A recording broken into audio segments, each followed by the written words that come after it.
যার মাধ্যমে দেশের গণতন্ত্র এবং রাজনৈতিক সংঘাত তৈরি হয়েছে সে হলো এই সাবেক প্রধান বিচারপতি এবিএম খায়রুল হক। সাবেক প্রধান বিচারপতি খায়রুল হক বাংলাদেশের 19তম প্রধান বিচারপতি ছিলেন।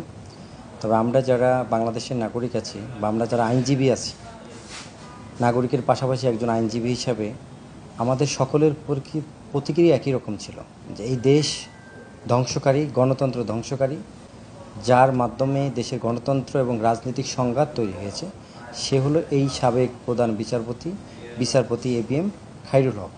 আপনারা জানেন যে তিনি 2010 সনের প্রধান বিচারপতি হিসাবে নিয়োগ প্রদান করেন। নিয়োগের পরপরই 2012 সনের দিকে এই যে একটা বিতর্কিত তত্ত্বাবধায়ক সরকার বাতিল সংবিধানের প্রয়োগের সংশোধনী যেটা নিয়ে এসে তত্ত্বাবধায়ক সরকার ব্যবস্থা টোটালি সে বাতিল করে। এই বাতিল করে এই দেশে রাজনৈতিক সংঘাত, গণতন্ত্রের যে হত্যার যে কারিগর সে ছিল বিচারপতি খায়রুল হক। এবং বিচারপতি খায়রুল হককে যে মূলত গ্রেপ্তার করা হয়েছে, বিচারপতি খায়রুল হকের নামে 3টা মামলা আছে। ঢাকা নারায়ণগঞ্জে, শাহবাগে একটা মামলা আছে। একজন আইনজীবী মুজাহিদুল ইসলাম শাহীন, সে একটা মামলা করেছেন শাহবাগে, দণ্ডবিধি 466 আর 219 মনে দাঁড়ায়। তো এইসব বিষয়টা আসলে সবাই জানেন আপনারা। তো তার যে গ্রেপ্তারটা এটা জাতি প্রত্যাশা করেছিল।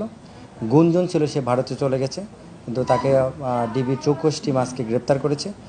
জাতি আজকে দলমত নির্বিশেষে জাতি, বাঙালি জাতি, আমার মনে হচ্ছে যে তারা তাদের যে এই দীর্ঘ 17 বছরের যে ফ্যাসিজম কায়েমের যে হোতা বা বিচার বিভাগ ধ্বংস করার যিনি কারিগর ছিলেন, হোতা ছিলেন, মূল হোতা যাকে আমরা বলি, তিনি আপনারা জানেন যে তিনি আইন কমিশনের দায়িত্ব পালন করেছিলেন।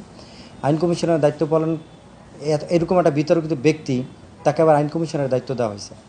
তাহলে এই বিচার বিভাগের যত অপকর্ম আছে, সমস্ত অপকর্ম তার মাধ্যমে এতদিন সংগঠিত হয়ে আসছে এবং দেশের গণতন্ত্রকে মূলত এই খায়রুল হক ধ্বংস করে আসছে। খায়রুল হকের গ্রেপ্তারে আমি ব্যক্তিগতভাবে সরকারকে ধন্যবাদ জানাই, আইনশৃঙ্খলা বাহিনীকে ধন্যবাদ জানাই। আশা করি খায়রুল হকের বিচার সরকার করে যাবে এবং সরকার করবে।